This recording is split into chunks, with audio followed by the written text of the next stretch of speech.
Magandang hapon sa bawat isa sa inyo. Muli, ito si Brother Rico Masarate and welcome again dito sa Jesus Ministry.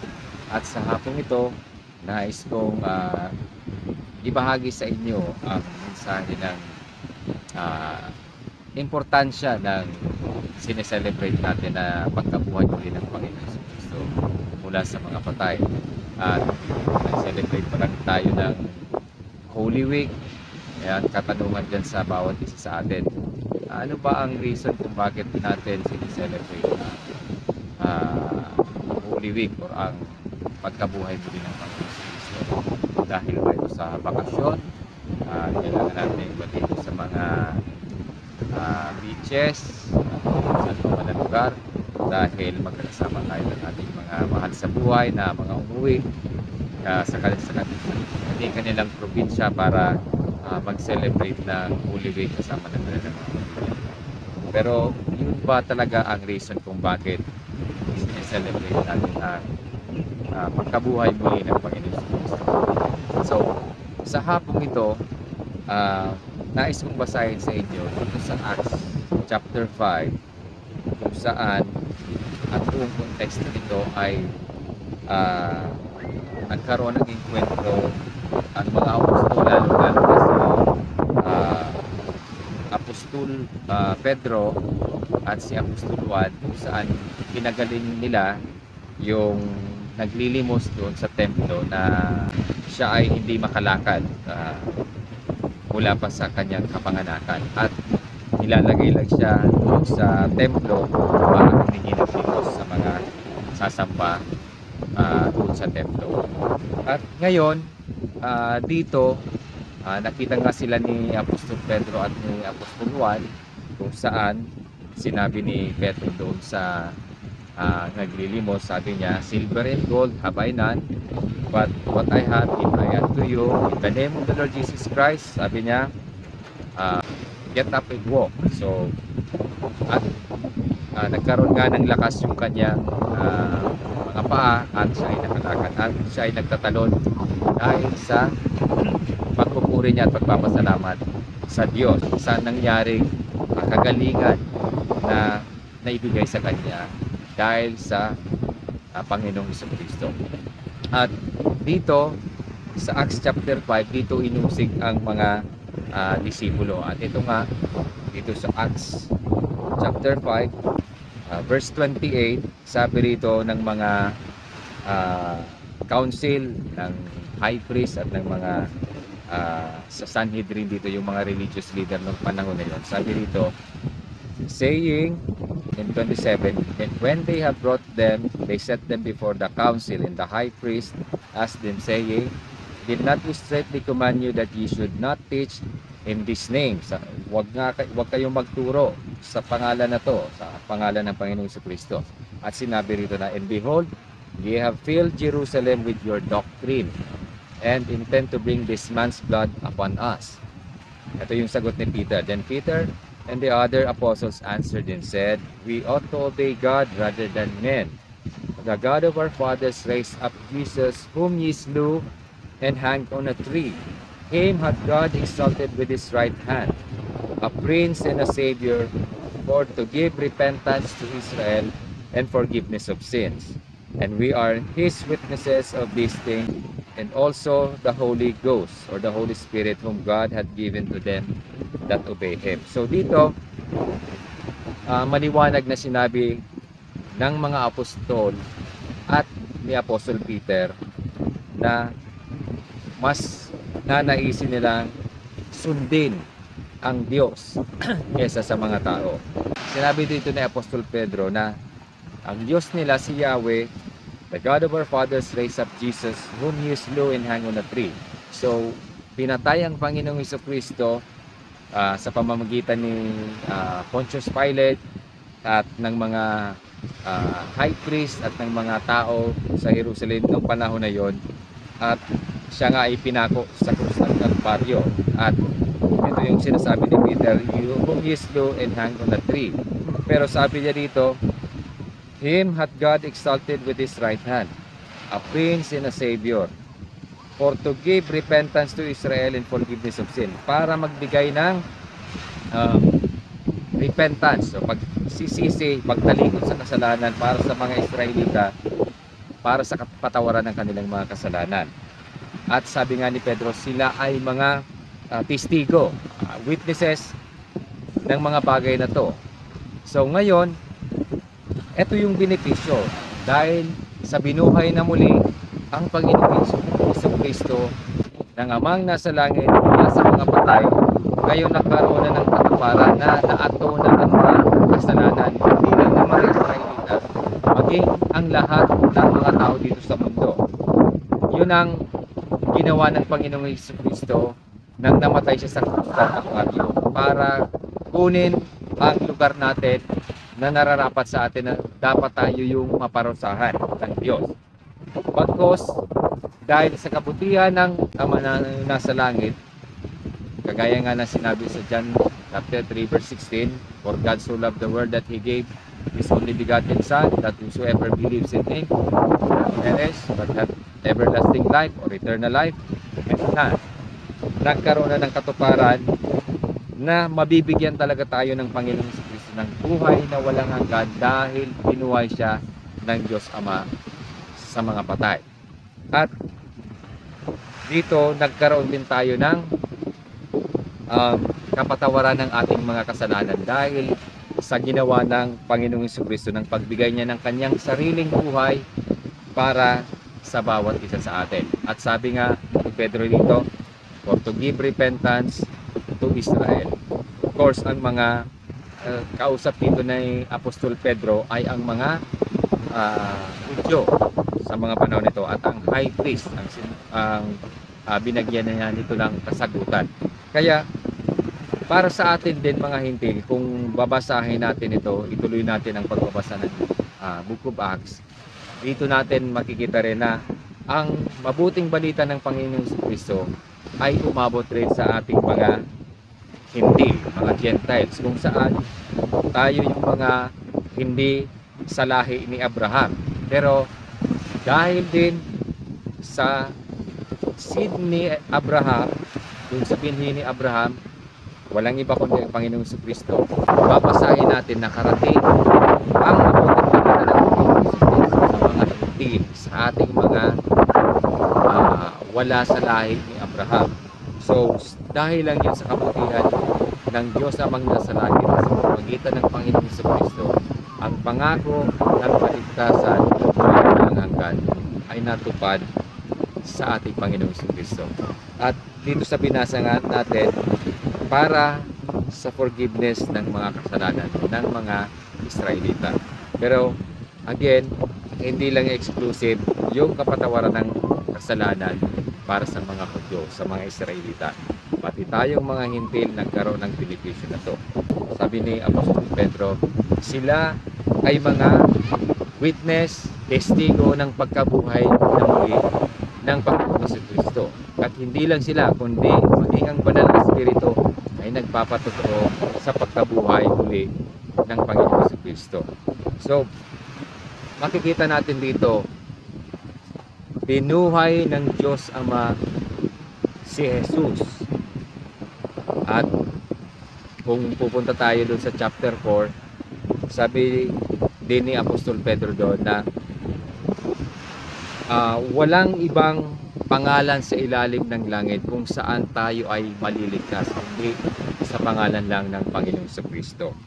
At dahil nga siya ay binuhay na muli mula sa mga patay, siya ngayon yung sinasabi ng Panginoong Jesucristo na those who believes in me or in Him, or the Son of God, will have eternal life. Eto na, dahil binuhay siya muli, buhay siya, at ngayon nandun siya sa piling ng Amang nasa langit. Nandun siya naghahari ngayon. Ibig sabihin, yung buhay na walang hanggan ay talagang maipagkakaloob niya sa lahat ng mga mananampalataya sa Kanya or mananampalataya sa Panginoong Jesucristo. At bilang patotoo na talagang nabuhay muli ang Panginoong Jesucristo, kung babalikin natin ang chapter 1 ng Book of Acts, sa loob ng 40 araw nagpakita ang Panginoong Jesucristo. Infallible proofs ang sinabi doon. Ibig sabihin, infallible proofs, mga katotohanan o pagpapatotoo, ebidensya na talagang totoong buhay ang Panginoong Jesucristo. At sa loob ng 40 araw na yon, ang pagpapakita niya sa mga kanyang disipulo at sa mga kanyang mga apostol, dito makita natin kung saan ang Panginoong Jesucristo ay nagpatotoo base doon sa Old Testament na mga propesiya patungkol sa kanya na naging totoo sa kanya. At ang panghuli ay yung kanyang pagkabuhay muli sa mga patay, na sinasabi niya lagi, on the third day we will rise again from the dead. I will rise again from the dead. At eto na nga, binuhay talaga siyang muli ng Diyos Amang nasa langit. At ito yung pinapatutuhanan ng mga apostol, lalong-lalo na inulit nila ito dito sa harapan ng high priest at ng council doon sa Jerusalem. So, makikita natin, hindi man mapatutuhanan ng siyensya ang pagkabuhay muli ng Panginoong Jesucristo, pero makikita natin sa salita ng Diyos dito sa Biblia na siya ay nabuhay muli. At hindi man ito maarok ng kaisipan at karunungan ng tao, pero sa mga niligtas ng Diyos, sa mga anak ng Diyos, natatanggap natin ito dahil sa pananampalataya.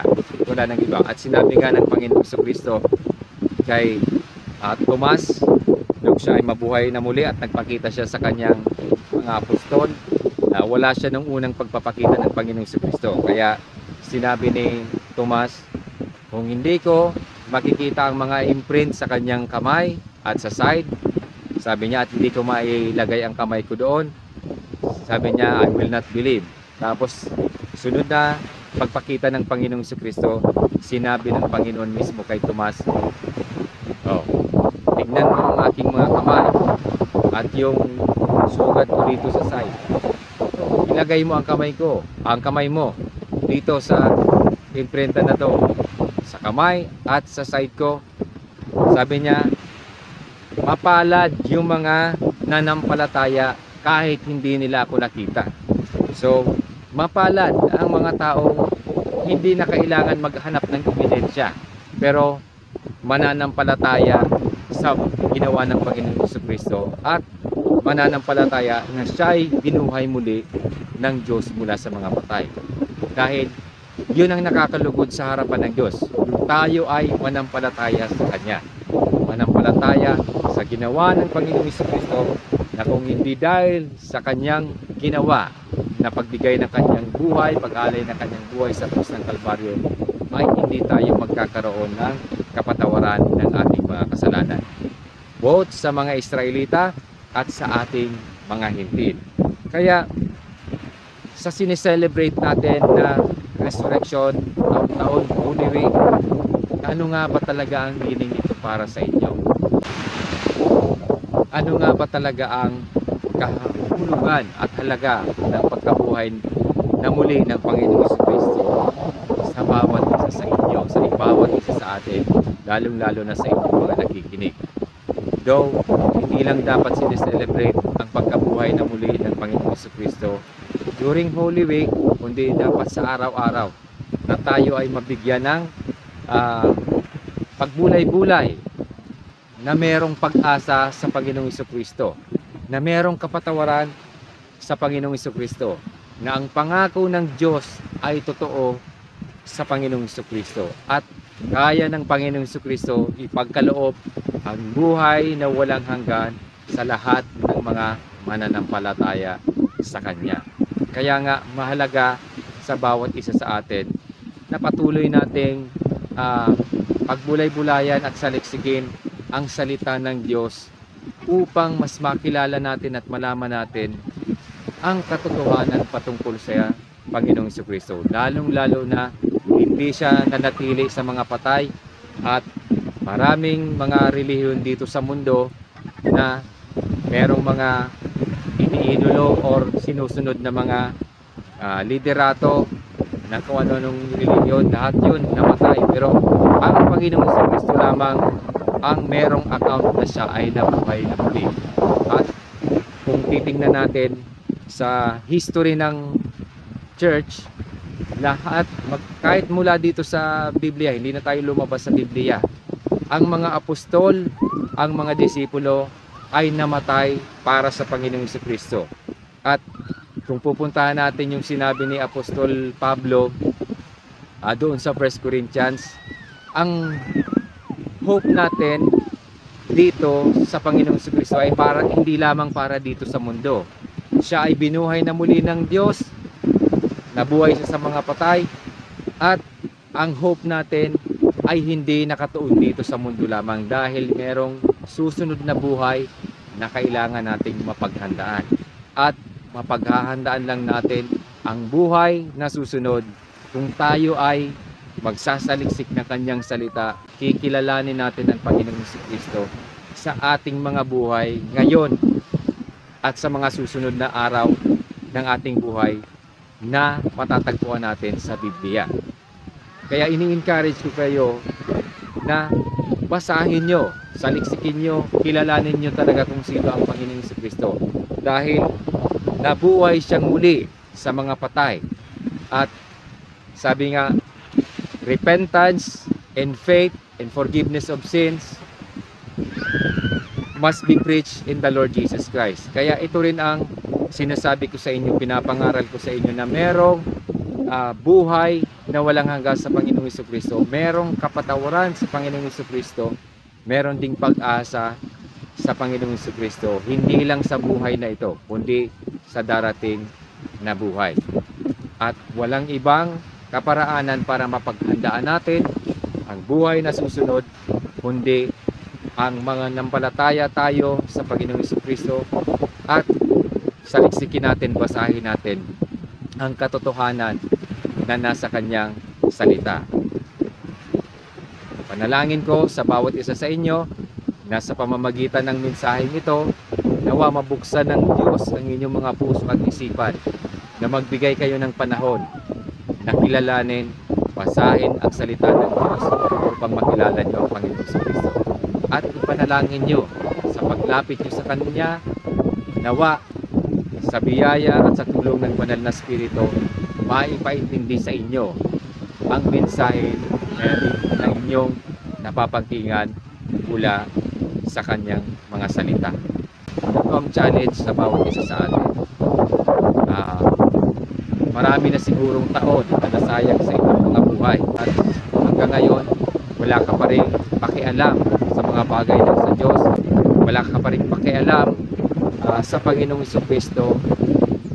Ito na ang tamang panahon para kilalanin siya, para lumapit sa Kanya, na sa pamamagitan ng pagbabasa ng Kanyang salita sa Biblia, na mapakilala ng Panginoong Jesucristo, upang ang sinabi niya sa Kanyang salita, sinabi niya sa pamamagitan ni Moises, teach us to number our days.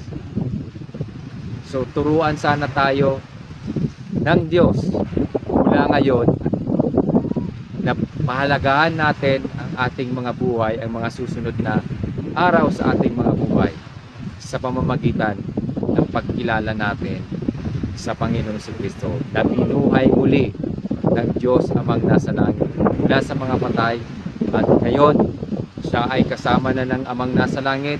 He is seated at the right hand of God, at kasama natin ang Kanyang Espiritu, ang Espiritu ng Diyos, ang Banal na Espiritu dito sa lupa. At sa ating mga mananampalataya, ito ang confidence natin, kung saan nakasama natin ang Banal na Espiritu dito. Saan man kayo dalhin ng Diyos, kung kasama natin ang Banal na Espiritu sa ating mga buhay, mangyayaring magiging witness tayo ng Panginoong Jesucristo, at maipapamuhay natin na tayo ay maging Christ-like kung nasa atin ang Espiritu ng Diyos. Dahil kahit nga ang Panginoong Jesucristo, as his example, nabuhay siya dito, hindi dahil siya ay Diyos, hindi dahil sa presensya ng Amang nasa langit sa pamamagitan ng Banal na Espiritu na nasa kanyang buhay. Kaya tayo rin ng mga mananampalataya, ito ang importansya at benepisyo sa atin bilang mga mananampalataya na kasama natin ang Espiritu ng Diyos.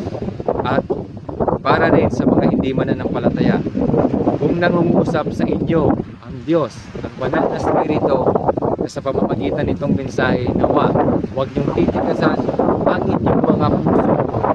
At ito ang araw ng kaligtasan. Ito ang araw kung saan mapaghahanda ninyo ang susunod na buhay. Sa hapon ito, nais ko sabihin ulit sa inyo, talikdanan natin ang ating mga kasalanan.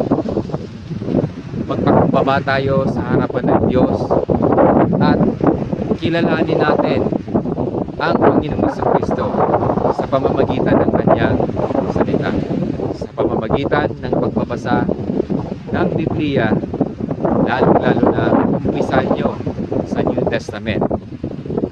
Matthew, Mark, Luke, and John at sa Book of Acts, makikita nyo doon kung papaano nabuhay ang Panginoong Kristo, kung paano siya namuhay sa kapangyarihan ng banal na Espiritu nung siya ay bago pa lang ipanganak at nung siya ay magministeryo para ituro ang Ebanghelyo sa lahat ng antas ng mga tao, mahirap man o mayaman, may posisyon man o wala. Walang pinili ang Panginoong Kristo. He came to save that which was lost. Lahat naman tayo ay lost. Lahat tayo ay tumalikod sa Diyos. Kaya naparito ang Panginoong Kristo para ibalik ang mga nawalang tuwa ng Diyos sa kanyang kaharian. Ang resurrection ng Panginoong Kristo ay katunayan ang Diyos Ama ay totoo sa kanyang pangako. At ang buhay na walang hanggan na ipinangako ng Panginoong Kristo ay totoo at kayang ibigay sa bawat isa sa atin. Kaya muli, manalangin kayo, ninyo ang tulong ng Diyos, ng banal na Espiritu upang ipaintindi sa inyo ang mga mensaheng ito at ang mga naririnig nyo sa kanyang salita na ipinapangaral ng mga anak ng Diyos, ng mga ministro ng Diyos, ng mga minister ng Panginoon na ipinapadala sa bawat isa sa inyo. Kaya muli, salamat sa inyong pakikinig at magkita-kita ulit tayo sa susunod na mensahe dito sa Jesus is Truth Ministry. Muli ito si Brother Ricky Masarate. Pagpalain kayo ng Diyos, nawa naging niya kayo sa pananampalataya at sa pagtalikod sa kasalanan sa pamamagitan ng banal na Espiritu at manampalataya kayo sa Panginoon Kristo upang kayo ay magkaroon ng buhay na walang hanggan kasama niya sa darating na panahon. Maraming salamat sa inyo.